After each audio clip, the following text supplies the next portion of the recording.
Okay, so here we are. We're driving down the Sunshine Motorway. We're driving south towards Brisbane, and we're about to go left at what's called Roy's Road. So this turn off, you would go left to Roy's Road, and you go over the bridge, and that takes you into Beerwah.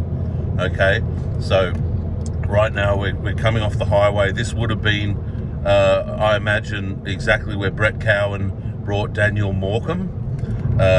He would have been on the highway. He would have picked him up under the bridge there at Palmwoods, and then he's promised him he'll take him to the plaza, and then I think he's just had him in the car.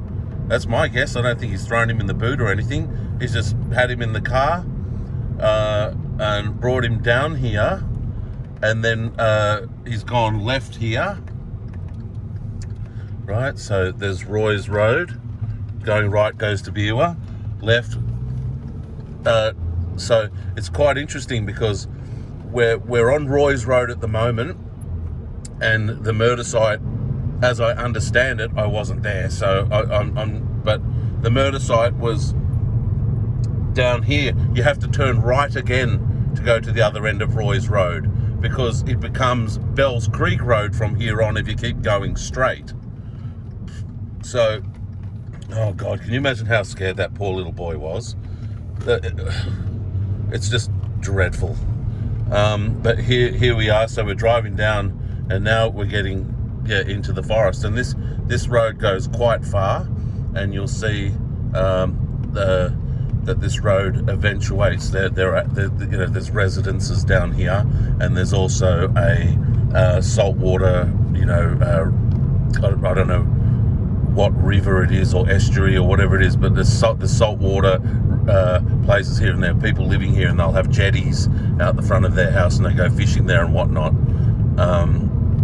Last time I was here, there were 4 eagles circling in the sky together, and they all came and ate some roadkill on the road right in front of me, and they were looking me right in the eye.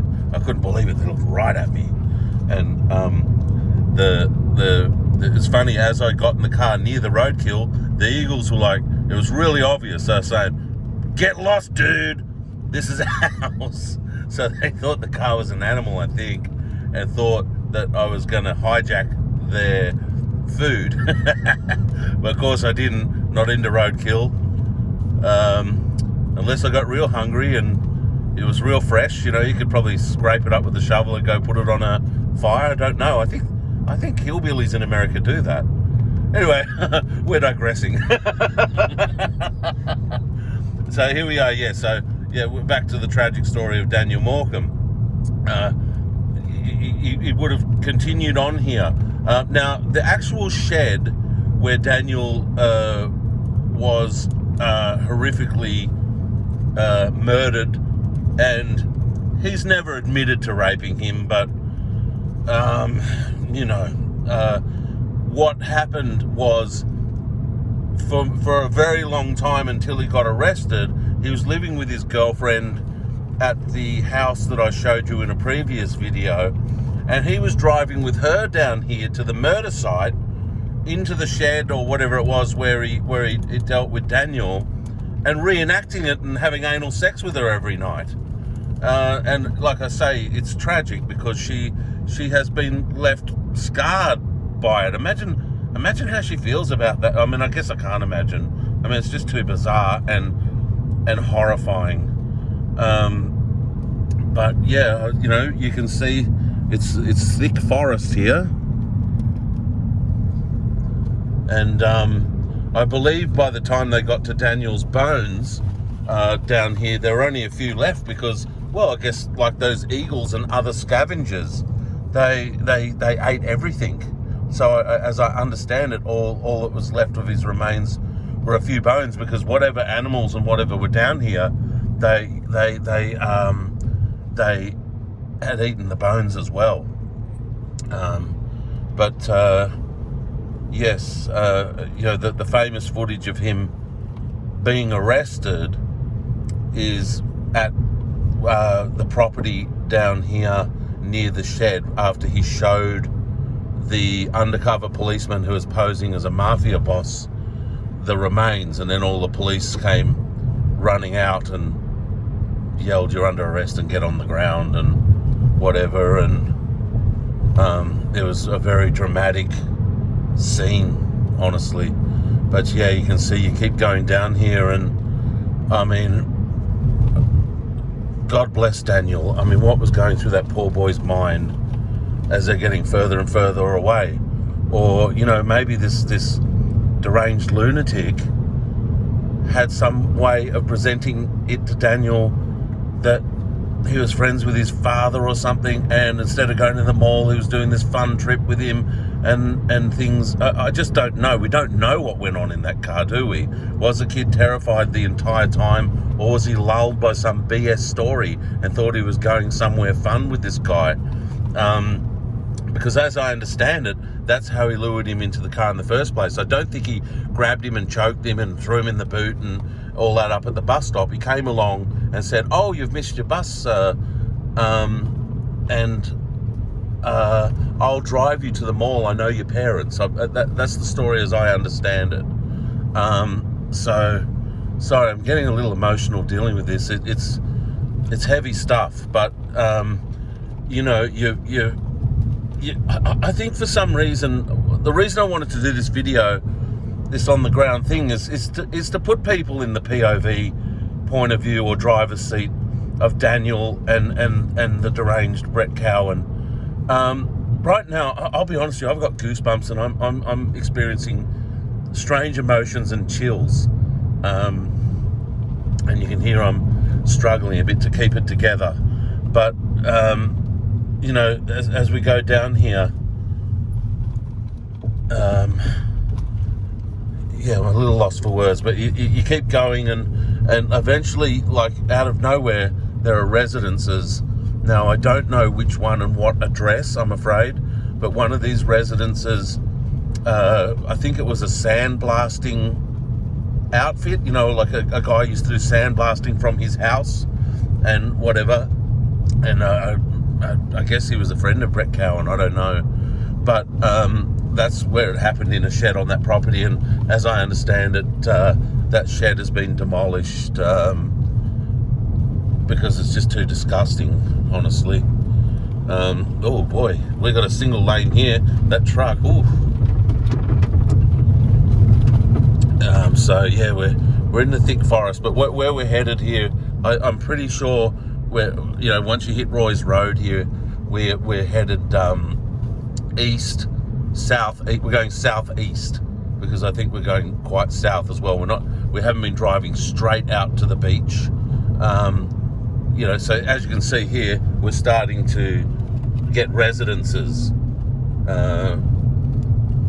You'll see up in a minute, someone's growing turf there, but there's residences here, and you can see that some of them have got, well, that one, I hope I captured it, but they've got sheds full of building materials and whatnot, some of them. So, you know, you might even see, I think last time I came out here, you know, some of the guys do run businesses from their house, you know, like Harry's Concreting or whatever. But yeah, you can see, they've got the Buddhas. See, he's got that shed there where there was, I hope I caught that on the camera there. There was a man at his shed, and he was, you know, doing some sort of construction or whatever. But, you know, you can see over in the distance over there, there's more houses.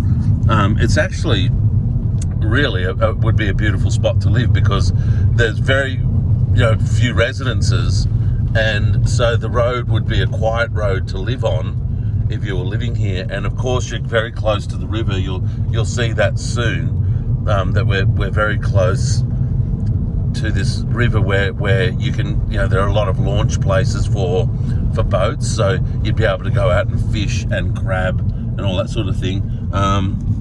Yeah, so these are some of these properties here, strawberry farms and pineapple farms as well, as we go out here. See, there's a shed. You know, I'm not saying that was the property or the shed. I don't know, but it was something like that, and he was taken to something like that. Although I got a funny feeling it may have been sort of a fibro shed, so it's something more like that, is my understanding of it, sort of a fibro shed thing and whatever. Now that I think about it, well, all this area, oh look, It could have been any one of these houses. It's all looking familiar to me from the arrest video. No, I almost would have said, oh, it was maybe that house back there, because when they arrested him, he was on I think there's a fair bit of space around the house on the video, and you know, sort of the acreage, sort of like that house back there. But look, I don't know. Oh, look, somebody over there has got beehives. How tremendous! They're getting their own honey, and just over that scrub there, that's where the river is, as well. Now I'm trying to think. Okay, yeah, no, I had a thought, but I'll let that go. It didn't come to me. But you can see, you know, this is, you know, you come down here, and it was just somewhere in the vicinity of this, so it gives you an idea of Daniel's last day, and everything, and you know, yeah. So there's the water there. That's just tremendous, isn't it? That's just beautiful. You know, such a beautiful spot for such a tragic thing to happen. You know, I don't know that anything happened on this very spot. I'm not saying that. I'm just saying the vicinity of this is the end of Roy's Road, and Roy's Road starts in Biwa, and that's where Brett Cowan lived. So that's why he was so familiar with the area. So he's, like I said, he's gone from home. He's dropped his girlfriend to church. That's another thing. You know, the guy was a church guy. Now, my sister did some volunteer work at a church one time, working with the editing suite and everything of the church. She's into filming and editing and whatnot. And Brett Cowan was actually there as a youth minister at that church at the time. And my sister, who has a 3-year-old and a 2-year-old now, I brought that up to her the other day, and I've never seen her shudder so hard in all my days. She said, that guy, and I remember even at the time, she came home and said, there was this guy today, the youth pastor, he makes my skin crawl. And my sister, she's not one of these girls that says these sorts of things. She's usually talking about other things, you know. She's not a gossip and all of that, and doesn't bring home, oh, at work today and rah, rah, rah. She's not like that. So for her to notice this guy was a noticeable nut job, and for her to just go, wow, that church is Creepsville Central, it's quite astounding, you know. All right, so look, I think we'll leave it there. I think that, you know, look, I think the videos has got the point across at this point, and we'll leave it with this beautiful scene. So at least for me, looking at this ocean has brought some more calm to my spirit, because I'm really quite I'm under a bit of duress here, and really quite moved, to be honest with you. So I'm going to sit here and look at this to calm down, and hopefully you seeing this as the last thing on this video will provide you with some relief too, if you've been as creeped out watching this as I am filming it. All right, over and out.